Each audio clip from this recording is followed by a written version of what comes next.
of time to protect them from subsequent exposures. Even indoor pets, such as house cats, should be vaccinated because they can encounter bats indoors and do sometimes escape to the outside. If unvaccinated animals are housed in a building, it's important, wherever possible, to try to exclude bats from that building. Are there any possible side effects to the vaccine? Most people don't have anything serious. Just as we can vaccinate domestic animals prior to exposure against rabies, we can also do this to some extent with people. The pre-exposure vaccination in people consists of 3 doses of vaccine that take 3 or 4 weeks to complete. Pre-exposure vaccination is recommended for people who will be frequently handling potentially rabid animals, so veterinarians, wildlife rehabilitators, animal control agents. Generally, pre-vaccinated people should have their rabies antibody titer checked every 2 years as kind of a rough gauge of when they need to be boosted.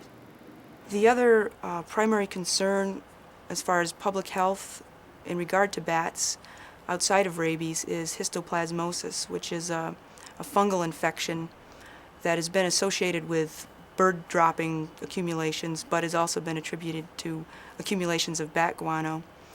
The way people contract this disease is by inhaling dust of guano that's been contaminated with the spores of this fungus. Exposure to histoplasmosis normally does not occur for people who are just going to be walking through their attic.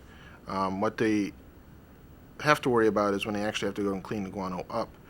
And often while cleaning up you end up creating a lot of dust particles. So in order to filter those dust particles out, we recommend people buy a mask that's capable of filtering 2 micron or greater particle size.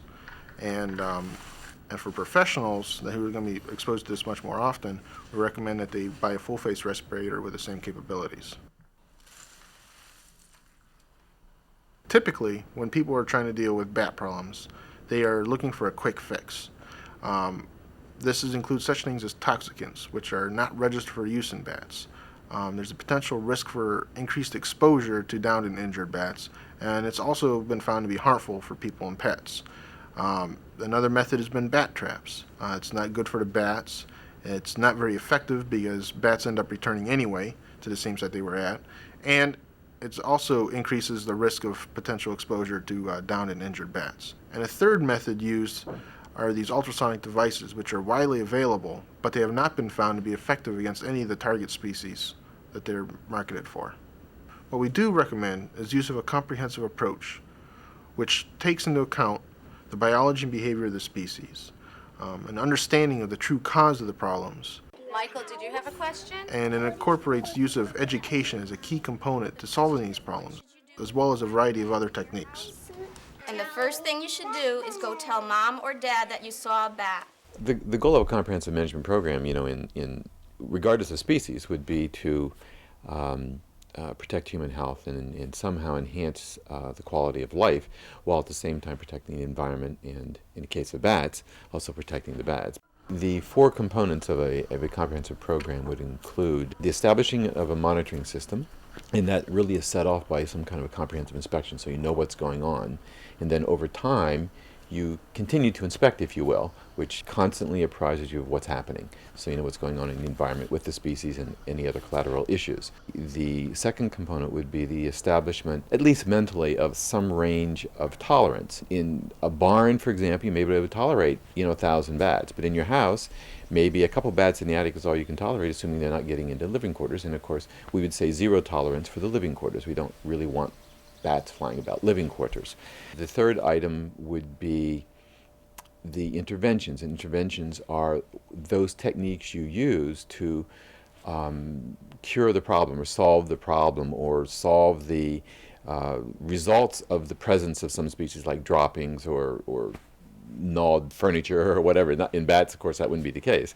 But the last item then would be evaluation, so that an evaluation in many ways is a continuation of the initial inspection and monitoring system, because it tells you where you're at in your program. Have you accomplished your goals, and where are you going from here? Are you doing more interventions? Are you simply sitting and watching? Or simply monitoring? What are you doing? You need to know where you're going next, so you must evaluate. The way we determine that bats are indeed the issue, if we haven't yet seen them, things we would look for would be urine. Could be present like on windows as streaks. It could be present in the roost itself. On the attic beams, you can get urine that, the urine will crystallize in the hot conditions of the attic, and you'll see a kind of a white glossy effect on beams. And where there's a great number of bats roosting, the urine will actually form stalactites of urine, actually, just as limestone does in a cave. So then we have guano. Well, the guano could be present on the outside of a building, stuck to the side of the building. In the attic itself, there would likely be piles of guano underneath the primary roosting areas, or guano distributed about everything in the attic, just contaminating everything in the attic. Rub marks where the oils and so on the body of the bat, obviously dust and so on collects on the bodies, and where they crawl through a hole repeatedly, you'll get a rub mark. The same thing happens with rats and mice.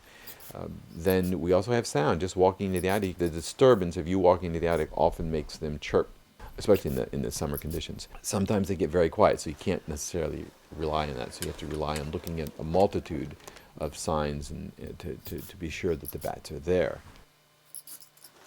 The first concern has to be to keep the bats from the living quarters. So that means if the bats are roosting in the attic or in the walls or whatever, we have to look throughout the interior of the building. So you look at things like access to plumbing, unfinished walls or loose light fixtures and that sort of thing. Any place where the bats can get in.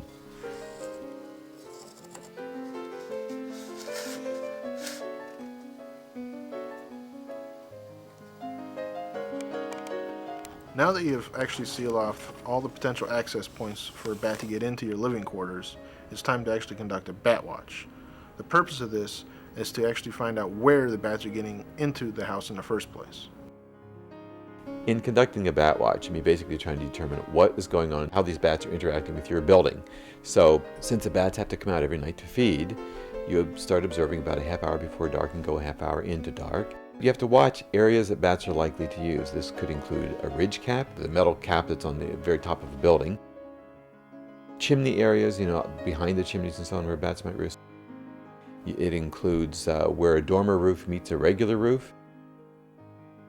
It includes almost any of the edges of the roof, attic vents.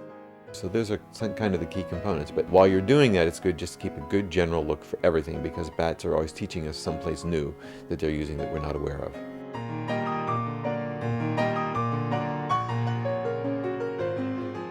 After completing a bat watch, now we know what holes the bats are using to access the building. Some holes are major, you can tell that by the number of bats. Some are minor, and some they're not using, but they're potential holes, by the size. 1/4 inch by 1.5 inches is the opening that will allow certainly little brown bats to enter an attic, or maybe a hole that's about a 5/8 inch square. So the first thing we have to do is close the potential and the minor holes. In terms of what materials we might use to keep bats out, virtually any general construction materials work, because bats are not gnawers. There's a knitted copper mesh that is available, and we like to use that because it doesn't rot like steel wool, or it doesn't corrode. It's very long-lasting. We use something called baccarod, which is a closed-cell foam rope, if you will, that does not absorb water, and you use it to stuff into a crack or a crevice that you're going to caulk over. That saves you tons of money in terms of caulking compound. It also helps cement the bond between whatever you're trying to close, so that works very well. You can use general construction materials like a new piece of molding, for example, to close up someplace that needs a new piece of molding. Think in terms of what's going to be aesthetically acceptable and use it. It need not be expensive, especially if you do the closures yourself, but any general handyman contractor can do any of this work. Always keeping in mind the safety issues. Don't come in contact with the bats, and just be aware. It's best, if you're trying to keep the bats out, to have done something before they come back. Once they come back, there are some techniques that can be used, but if you get into May through, or certainly late May through mid-August, The young are being born. If interventions occur, you're likely to separate the young from the mothers. The young will die, so it's not conservation oriented. It's got lots of other problems associated with it. So timing is extremely critical, and you have to be aware of what's happening in your part of the country. If it's early in the season before the young are born, or if it's late in the season and the young are capable of flight, then we can use an exclusion technique called a check valve. And the check valve is very simply constructed out of polypropylene netting, a plastic-type netting, affixed around the hole as an open bottom box or a sleeve that allows the bats to escape. They come out of the hole, fly out the bottom, and when they come back, they cannot access the opening. And after 3 or 4 days, all the bats are out. You pull down the netting, close up the hole permanently, and you're home free. It's very conservation oriented and not likely to endanger human health, so it's a win-win situation.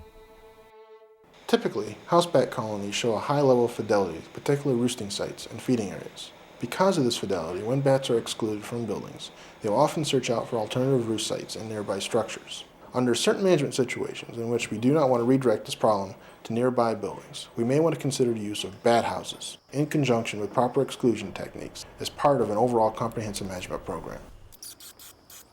When utilized under the direction of qualified professionals, bat houses can provide us with the ability to relocate colonies to areas with less risk of contact with people, pets, and livestock.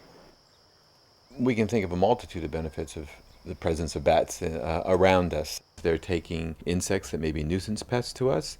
They may be taking insects that are disease vectors, insects that carry diseases to people, and insects that are crop pests. So, and then this also carries over into people watching bats. So you have educational, tourism, entertainment type values. When 1.5 million bats suddenly started moving into the Congress Avenue Bridge right in the center of Austin, Texas, I can assure you they were received with great consternation. And we began cooperating very actively with the health department to educate people simply how to live in harmony with bats. First thing they had to learn, you don't try to pick up and handle bats any more than you go out and kick a beehive. If you leave them alone, you have nothing to lose and a great deal to gain from having them around. I think that we all should feel very positive about the sea change that's occurred in the public perception of bats. Bats play an important role in the ecological landscape throughout the United States. Most importantly, we can increase the tolerance and appreciation for bats if we all responsibly handle and address problems when they occur and not just assume that they're perceived problems, but these are very real problems.